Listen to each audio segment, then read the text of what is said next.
There may be teardrops to shed. So while there's moonlight and music and love and romance, let's face the music and dance, dance. Let's face the music and dance.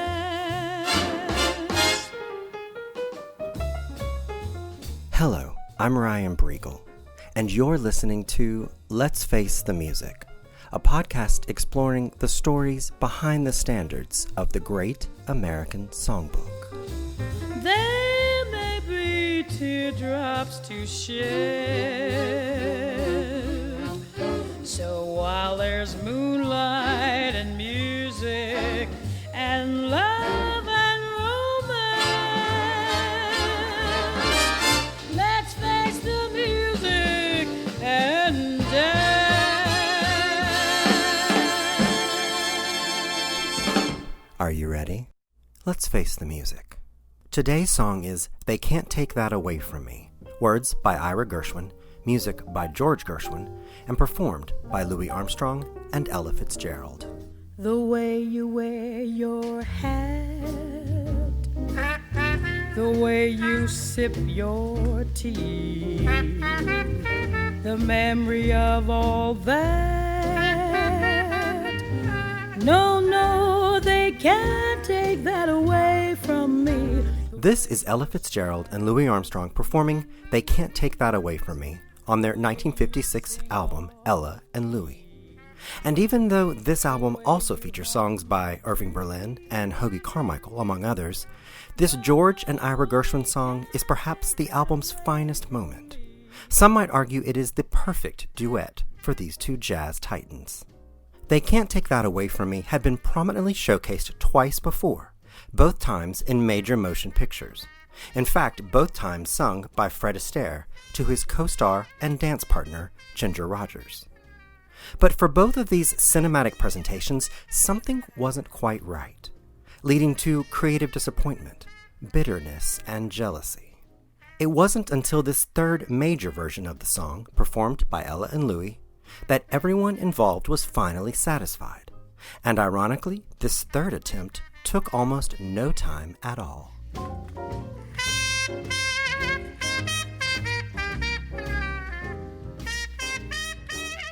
In early 1934, a well-known composer began acting very strangely.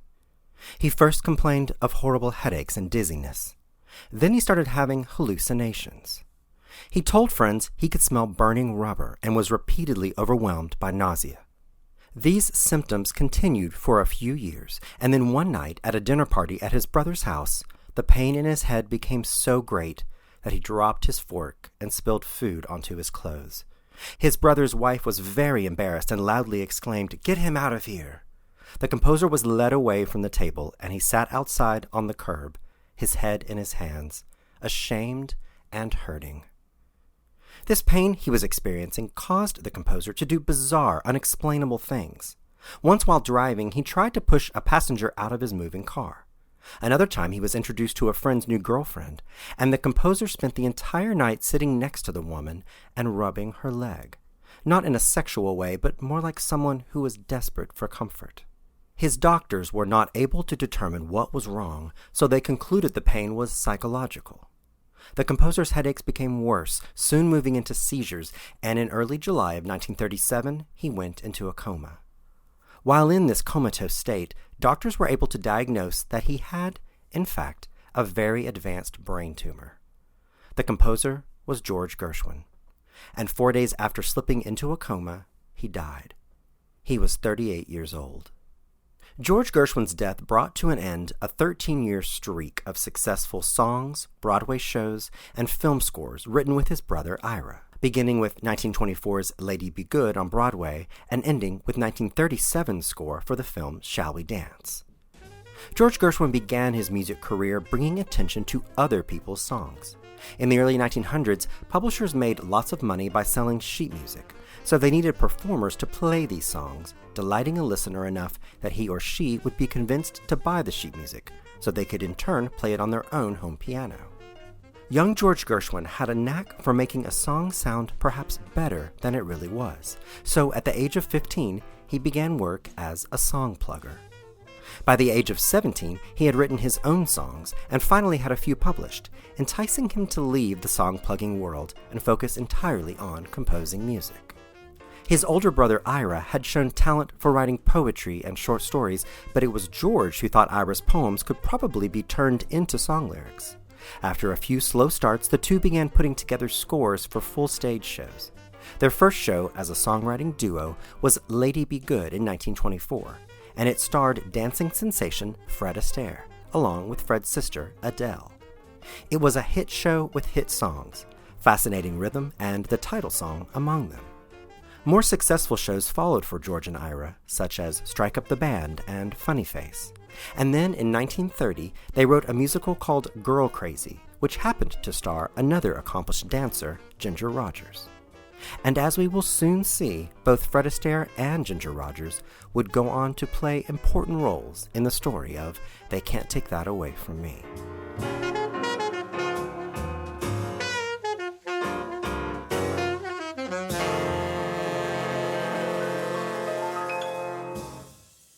For the songs George and Ira wrote together, George's music usually came first.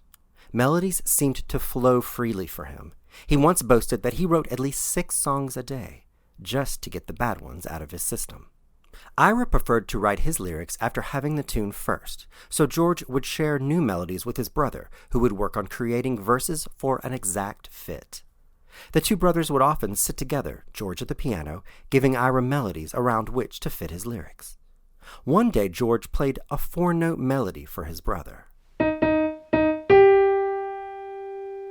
Ira listened, thought about it, and then reportedly said to George, "If you can give me some more notes preceding that melody, I have an idea." So George added 2 notes, giving Ira this. And from that, Ira came up with The Way You Wear Your Hat, the word hat hitting the higher note, creating the image of a hat on top of someone's head. Then George played. Now Ira matched the lower note in this melody with the image of a cup being held at chest level for the lyric, The Way You Sip Your Tea. And thus, the song was born. It has been noted that this was a rare time when one of Ira's lyrical ideas helped form a George Gershwin melody. And while the melody is a memorable one, it might be the lyrics that really make the song what it is. Larissa Maestro is a Nashville cellist, vocalist, composer, and arranger. When it comes to They Can't Take That Away From Me, she finds the structure of the lyrics to be the song's true magic. There's no denying that as a songwriting duo, these two were top-notch. But to me, this song is about the lyrics, and the thing that I love the most about these lyrics is that Ira Gershwin sets it up saying a tiny thing, and then a huge thing. For example, the way you hold your knife, the way we dance till 3. Small things, teeny things. And then the way you changed my life. Oh, I want to cry. It's that understanding that all the small things are what make the huge thing huge. The things in those tiny moments that make love so beautiful. And he really got it. He really captured it. Man, Ira Gershwin. What a writer. Pianist Michael Feinstein worked for Ira Gershwin beginning in 1977 until Ira died in 1983. Feinstein was technically Ira Gershwin's archivist, helping him organize his massive collection of musical scores and records. But he also learned so much about the Gershwin songs during this time just from talking to Ira. For the PBS program Broadway or Bust, Michael Feinstein critiques an aspiring musical theater performer after hearing him sing They Can't Take That Away From Me. Now, Ira Gershwin, who wrote that song, I worked for 6 years. So I knew the author of the words of the song.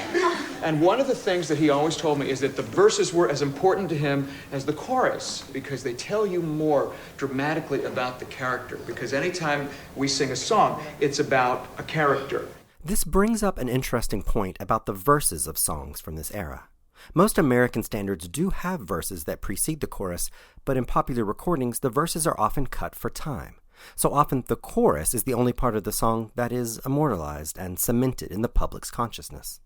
This is true of They Can't Take That Away From Me. Although rarely sung, the verse is quite fascinating on its own. The version of this song that Ella and Louis recorded as a duet in 1956 does not include the verse to allow both performers ample time to sing. But when Ella Fitzgerald recorded They Can't Take That Away From Me on her own for a 1959 Gershwin album, she wasn't sharing the song with anyone. So there was more room in that arrangement to include the opening verse. And here is how it sounded. Our romance won't end on a sorrowful note, though by tomorrow you're gone. The song is ended, but as the songwriter wrote, the melody lingers on. They may take you from me, I'll miss your fond caress, but though they take you from me, I'll still possess the way you wear your hat.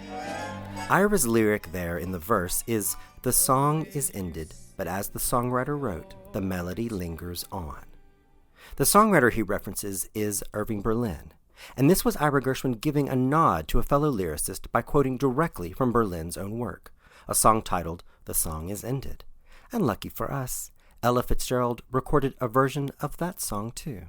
The song is ended, but the melody lingers on. You and the song. Michael Feinstein continues his critique. One thing, you sang a wrong word. Oh, which one was sang that? a wrong lyric. What you did was take it for, that came from a Sinatra version that Sinatra did later. It's a little word, but it drove Ira Gershwin crazy. And it was, "We may never, never meet again on the bumpy road to love." It was not that bumpy road, because Sinatra would always On sing the that, bumpy. and he would make it hip. Okay. But he did it for emphasis. And if somebody is nitpicking, that may bother him. If you did that for Richard Rodgers, one of his songs, he would probably have a meltdown. Okay. Of course, he was exactly right about Frank Sinatra's recording of the song. We may never, never meet again on that bumpy road to love. Still I'll always, always keep the memory of the way you hold your knife.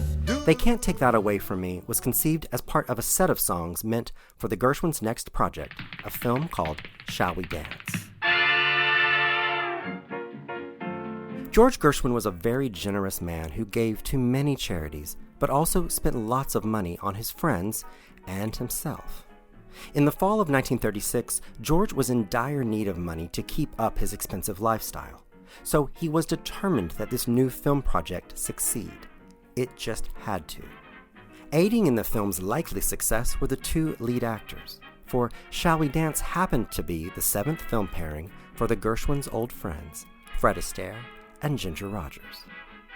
But because it was an Astaire Rogers film, the pressure to produce a score of quality songs was very high. The 6 previous Astaire Rogers films had all done very well and had featured songs by major composers of the day. 1934's The Gate of Orsay had songs by Cole Porter. 1935's Top Hat had a score by Irving Berlin. And 1936's Swing Time featured the work of songwriting partners Dorothy Fields and Jerome Kern. It was fortunate that the Gershwins could see these films and could study what had worked and what hadn't. But George and Ira were expected to top the success of these 6 films, so care had to be taken. They couldn't simply repeat what had come before, but they also didn't want to stray too far from what had been a winning formula. As a huge fan of the films of Ginger Rogers and Fred Astaire, I have no problem saying that I find the plot of Shall We Dance very confusing and convoluted. The story is clearly only a setup to get the two main characters to an emotional place where singing "They Can't Take That Away From Me" even makes sense. But George and Ira were so proud of this song, they thought it would be worth all the trouble. So how do we get to this emotional climax? This is the story. Follow along, if you can. Fred Astaire plays famous Russian ballet dancer Peter P. Peters, known professionally as Petrov, who is eager to break into more modern jazz dancing. While in Paris, Peter sees a photo of Ginger Rogers' character, Linda Keene, a popular tap dancer, and hatches a plan to meet her. Peter's manager, Jeffrey, is not amused. Who is that girl? Who is she? Where'd you ever meet her? That's just it. I haven't been able to meet her yet. Oh. But I hope to dance with her someday. Dance? With her? Sure. Are you mad? Look here, are you sure that she hasn't tried to persuade you to stay on here? I told you I haven't even met her. Meanwhile, Linda Keene is tired of show business, especially having to rebuke the men she's paired with, who always try for more than just dancing. She expresses her dissatisfaction to her manager, Arthur. And it's all your fault, too. I was a happy, peaceful girl until you discovered me. Fame, name, and lights. I never should have listened to you. I'll quit. I'll retire from the stage forever. Peter shows up outside her hotel room, hoping to meet Linda and charm her into dancing with him. It doesn't work. What's a Petrov? Just the Russian ballet's greatest dancer. Oh, fine. Well, tell him to go back to Moscow. He probably only wants to say he's seen a picture of me and can't live without me. Peter finds out Linda is sailing from Paris to New York, and he hops onto the same boat, hoping to get a second chance with her. Before the ship can set sail, he runs into Denise, a woman he is desperately trying to get away from. It turns out Peter's manager, Jeffrey, has lied to Denise, telling her that Peter is married to Linda Keene, dashing any hopes of romance. I feel very bad because I'm not going with you. So do I. Is your wife going with you? My wife? I haven't any wife. Jeffrey told me it was a secret for professional reasons. Oh, Jeffrey. Hoping to keep Linda from quitting show business, her manager, Arthur, takes this tiny marriage rumor and spreads it all over the ship. Fellows, listen to this. Lady Tarrington left this morning on the SS Marseille for a trip to America to visit her friends, Mr. and Mrs. Petrov, who are aboard the SS Queen Anne. Upon further questioning, it was learned that the Petrovs had been married for some time, their marriage not having heretofore been disclosed for professional reasons. That must be the musical comedy star he's with so much, Linda Keene. By George, you're right. Then Linda's manager, Arthur, goes even further. He takes a wax mannequin made in the likeness of Linda and photographs it in bed next to a sleeping Peter. The photo makes the papers, and now Peter's manager, Jeffrey, realizes he also has to keep up the charade. I've come to tell you, Miss Keene, that we will not tolerate your insinuations. Stay where you are while I compose myself. I suppose you and that toe dancer think this whole thing's a good joke. Well, it wasn't altogether the Mr. Petrov's fault. Oh, it wasn't. A man in Petrov's position is besieged by women. Oh, naturally. And there was one persistent wretch who, to get rid of her, he said he was married to you. To get rid of her? Exactly. He had to choose somebody, and he felt that a person like you wouldn't mind. So he used me to... Exactly. Through all of this, Peter and Linda start to actually fall in love, although they are both too proud to admit this to each other. They agree that the surefire way to stop the publicity about the fake marriage is to get a very public divorce. But there's only one problem.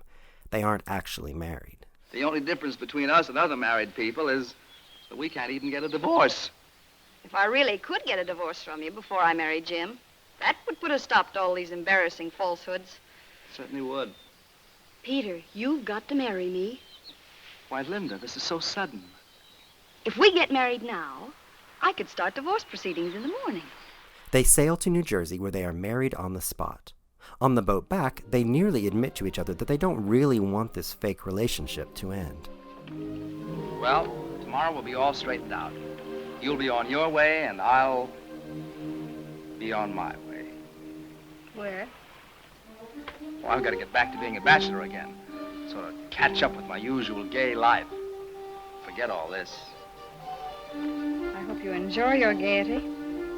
Thanks. I hope you enjoy your divorce. Thanks. I didn't know getting married was so depressing. I'm sorry now I asked you. Oh, that's all right. I'll get over it. Oh, of course. Our romance won't end on a sorrowful note, though by tomorrow you're gone. The song is ended, but as the songwriter wrote, the melody lingers on. If you want to know how the film ends, well, there is more confusion, more scheming, but finally Peter and Linda get to dance together, and their love for each other is revealed. The end. But not everyone lived happily ever after. The way you wear your hat, the way you sip your tea. Fred Astaire's heartfelt performance of They Can't Take That Away From Me is delivered as he stands next to Ginger Rogers leaning against a pole on a ferry boat from New Jersey back to New York. It's a beautiful rendition, and the song gives some justification for the tangled plot that came before it. But for two performers known best as dancers, Fred Astaire and Ginger Rogers do not dance a step for the entire song. The two actors don't even leave their spots. When George Gershwin saw his beloved song had been given this very static scene, he was not happy. He expressed his disappointment to close friends, but by that point, there was nothing he could do. Unlike working on a Broadway show where the songwriters are involved every step of the way and their input is taken seriously, a Hollywood film is inevitably in the hands of editors, directors, and producers. Songwriters provide the music, and then their job is done. However, after George Gershwin died, it seemed like They Can't Take That Away From Me might get a second chance to be featured in a film in a manner the song truly deserved. In 1948, producer Arthur Freed was making a film called Easter Parade, starring Gene Kelly and Judy Garland. During the film's pre-production period, Gene Kelly broke his ankle playing volleyball, and Freed realized he needed to find an adequate replacement. He was able to coax Fred Astaire out of an early retirement, and Easter Parade became the classic film we know today. In fact, Astaire and Garland were such naturals together and got along so well making the film that before the production was complete, there were already plans to pair the two in a second film, a story of a husband and wife dance team called The Barkleys of Broadway. But filming Easter Parade took a great toll on Judy Garland, and she became too exhausted and ill to even attend rehearsals for the second film. Before long, Judy Garland was dropped from the picture. Once again, Arthur Freed had to replace one of his leading actors, and this time he had the genius idea of putting Fred Astaire back on the screen with his old dance partner, Ginger Rogers. Freed flew the script to Rogers Ranch in Oregon. He promised to pay her double what he was going to pay Judy Garland, and just like that, Ginger Rogers was in. Arthur Freed also had an inspired pairing in mind for the music of The Barkleys of Broadway. He teamed up lyricist Ira Gershwin with composer Harry Warren, already very famous for songs like I Only Have Eyes for You and Chattanooga Choo Choo. Ira Gershwin and Harry Warren wrote a full score for the film, but in production it was decided that because Ginger Rogers was now starring in the film with Fred Astaire, they would bring back an old song with lyrics by Ira Gershwin, a song that didn't get a proper Astaire-Rogers dance the first time. So once again, Fred Astaire sang to Ginger Rogers about the way she wears her hat and the way she sips her tea, but this time he was dressed in full tux, she in full ball gown, and there was choreography aplenty.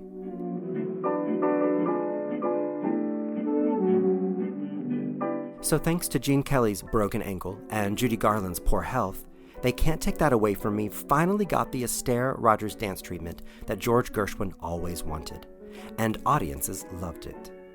Composer Harry Warren, however, was not thrilled with the idea.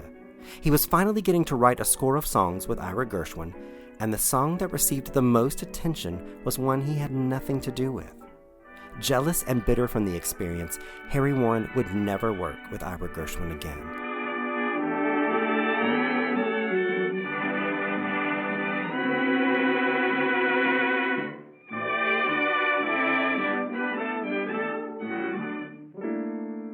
After learning of the death of his brother and songwriting partner at such a young age, Ira Gershwin was understandably devastated. Michael Feinstein sees the power this song holds, how it comforted Ira in the months after his brother had died. They Can't Take That Away From Me is a song that was nominated for an Academy Award. It's a song that George and Ira absolutely loved. They were very proud of it from its beginnings. And George did not live to see the nomination of They Can't Take That Away From Me. Gershwin had a brain tumor. And suddenly to see this man's life snuffed out at the age of 38 was incomprehensible to most people. Of all of those who were affected, the person who was most affected was George's older brother, Ira. It was the song They Can't Take That Away From Me that helped bring Ira back to life. After George's passing, Ira was listening to these recordings from Shall We Dance and the recording of They Can't Take That Away From Me. And he said that he felt as if George was speaking to him and saying to him, "You've got to go on, you've got to keep working."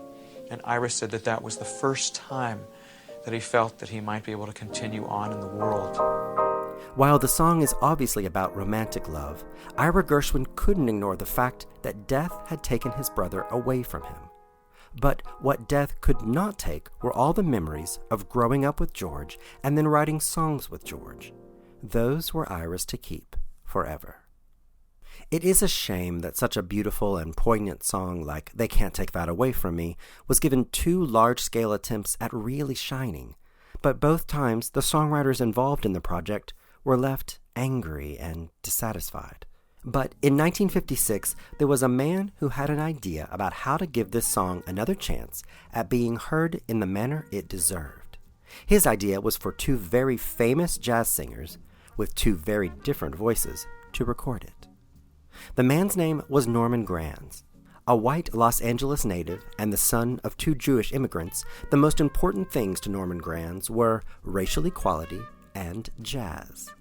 In fact, he once said, quote, "Any book on my life would start with my basic philosophy of fighting racial prejudice, and jazz was my way of doing that." Norman Granz began as a concert promoter, organizing jam sessions between the hottest jazz musicians of the day. These jam sessions grew, and by July of 1944, he had expanded to the Philharmonic Auditorium in Los Angeles. He called these concerts Jazz at the Philharmonic. Having a diverse group of musicians on stage was never a problem for Granz. If you were a musician who didn't like playing next to someone because of their race, you were free to play somewhere else. But it was equally important for Granz to have a diverse audience and not just a crowd full of white people. He elaborated on this idea when he spoke to Benny Lum in 1960. I never had a problem with having a mixed show. Anywhere where I played, my big problem was having the audience non-segregated, because I think that that was far more important. So when I first began my jazz concerts, and even before that, my jam sessions, I always took the position that unless the audience were non-segregated, I wouldn't perform. The Jazz at the Philharmonic concerts grew in popularity, and this gave Granz the power to enforce his policy of zero discrimination. But more about Norman Granz shortly, because he was not the first producer to think the pairing of Louis Armstrong with Ella Fitzgerald was a good idea.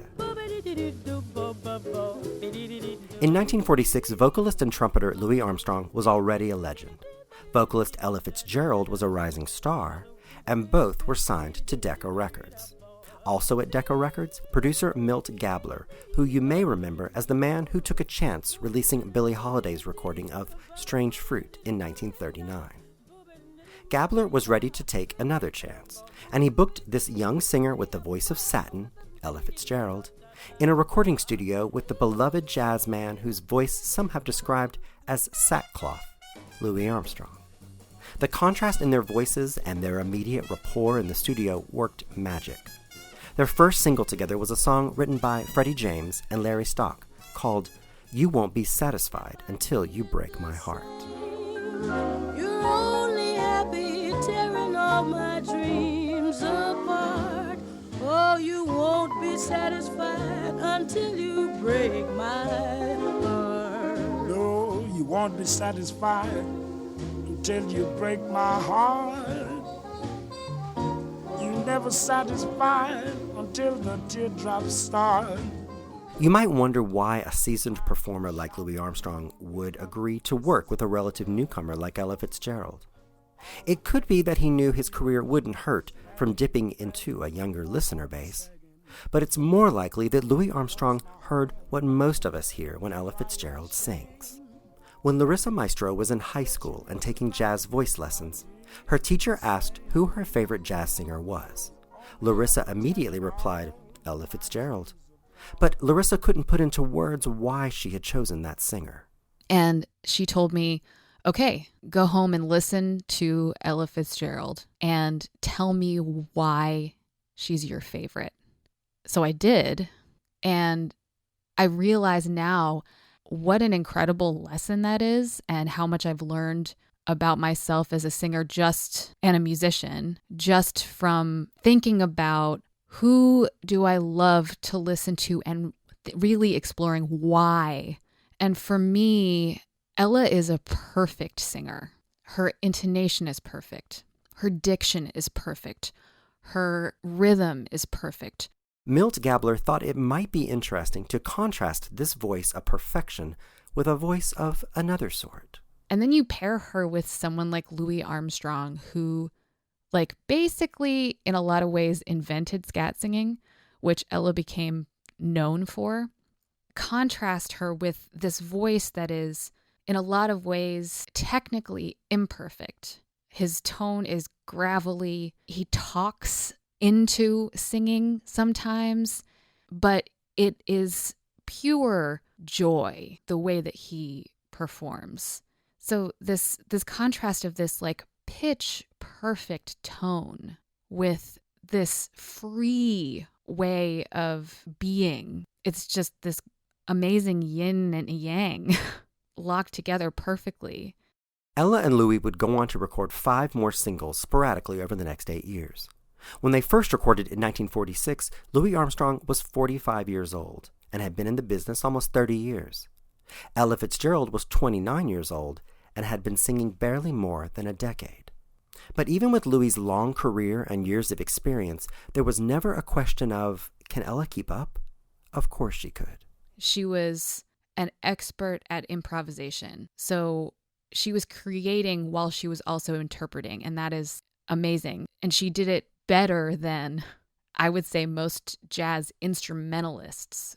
And if we had to guess where she picked up this knack for improvisation, one could argue it was in large part from years of looking up to Louis Armstrong, as a vocalist, as a trumpet player, as a cultural role model.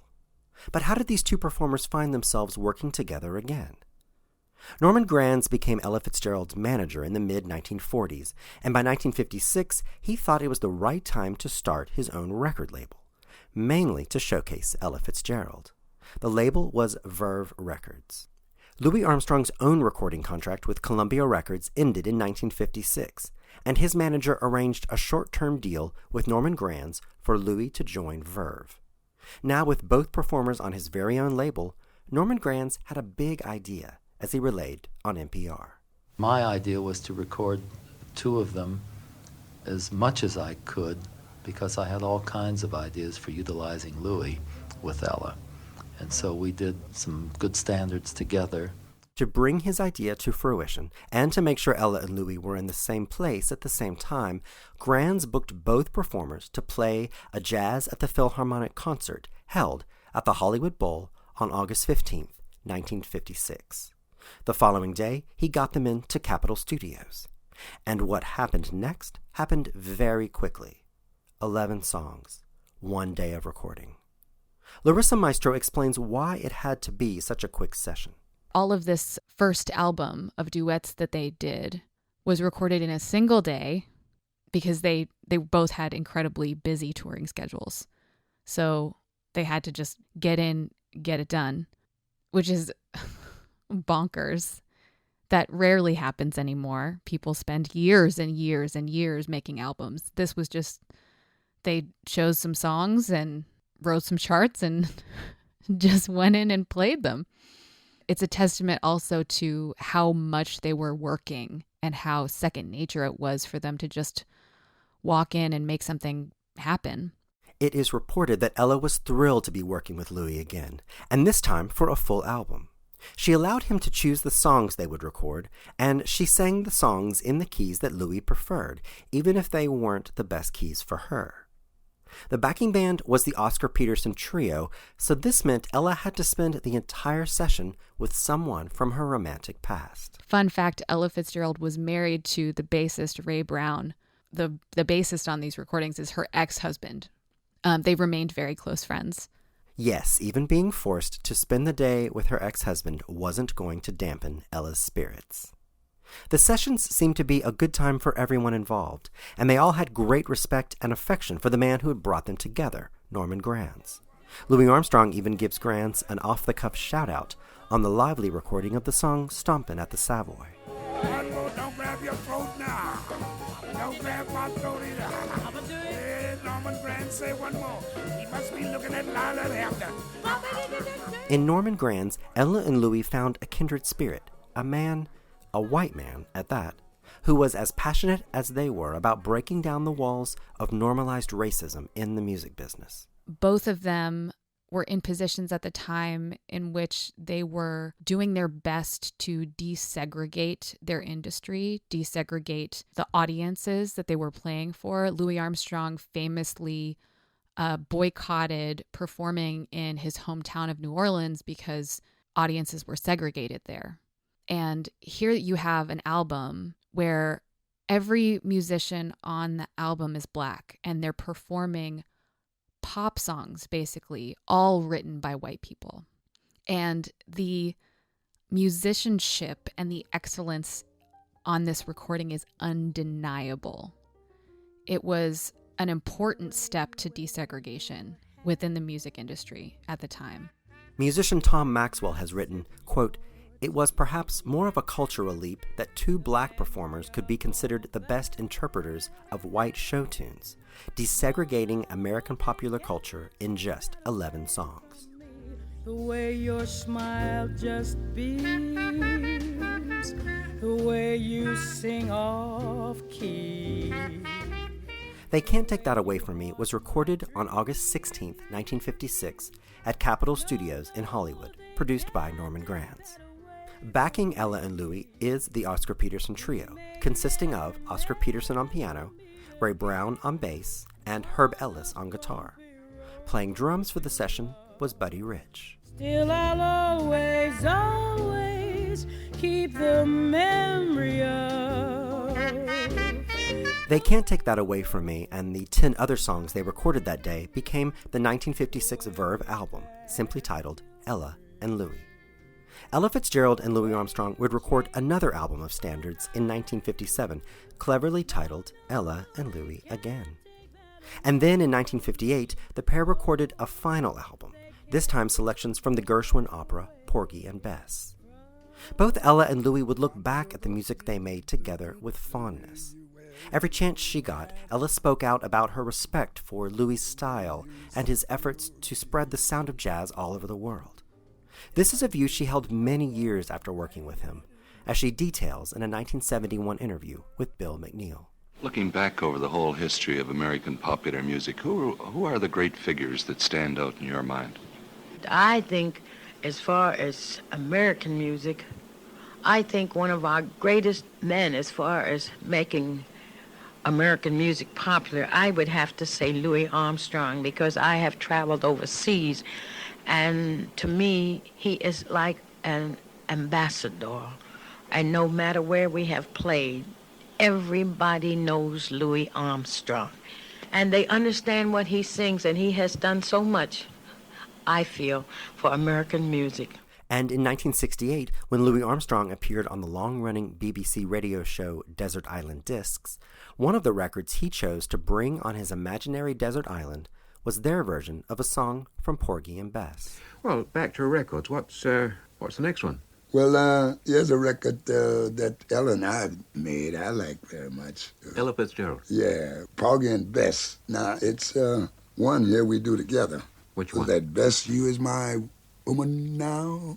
That's a pretty thing. Let's do that. It took almost 20 years for everything to finally go right for They Can't Take That Away From Me. But what made it work this time? The atmosphere of playfulness and fun in the studio certainly made a difference. Just listen to Ella Fitzgerald describe the mood of their recording session. You know, it never seemed like we were really recording because he was always so happy. The same way he carried his handkerchief when he did a regular show. He came in like it was nothing to it. Just gonna have a ball. And I would always mess up because I'd be so fascinated watching him that sometimes I wouldn't come in on time on my song, you know, because he'd go through the whole motions just like he would really sing, you know, sing it, Ella, you know, and he'd be talking and cracking and making jokes and while he's talking. You don't know whether you should sing or laugh. So yes, Ella let Louis choose the songs and pick the keys, but she trusted him and knew he would give as much as she did. It's the simple concept of a group of creative people exchanging ideas back and forth. It's not a bad lesson to learn. If only the producers of Shall We Dance had asked George Gershwin how he saw Fred and Ginger's scene playing out. Or if Harry Warren had been asked how he felt about a Dead Man's song being wedged into his own musical score. Simply consult the creatives. But maybe attempts were made to do this. We don't really know. You and I weren't there. But isn't that the charm of Ella and Louie's version? It's like you and I are there. Just sitting in on a group of amazing musicians, spending a day playing songs they like, and listening to each other. A conversation in music. Larissa Maestro agrees. That's an actual interaction that you're hearing. So cool to hear people interacting with each other and making something beautiful together and it being imperfect and perfect at the same time.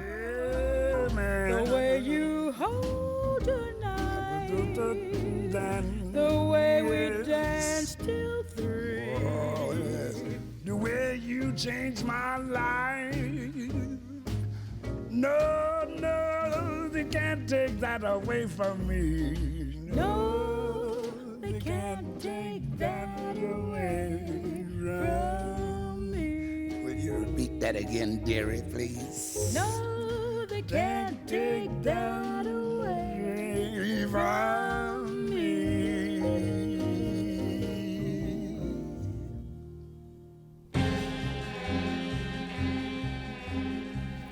Let's Face the Music is brought to you by We Own This Town. Find out more at letsfacethemusic.show. Our theme music is performed by Ella Fitzgerald and Nelson Riddle, and written by Irving Berlin. A special thanks to Larissa Maestro for discussing with us her love of Ella Fitzgerald and Louis Armstrong. And thank you for listening.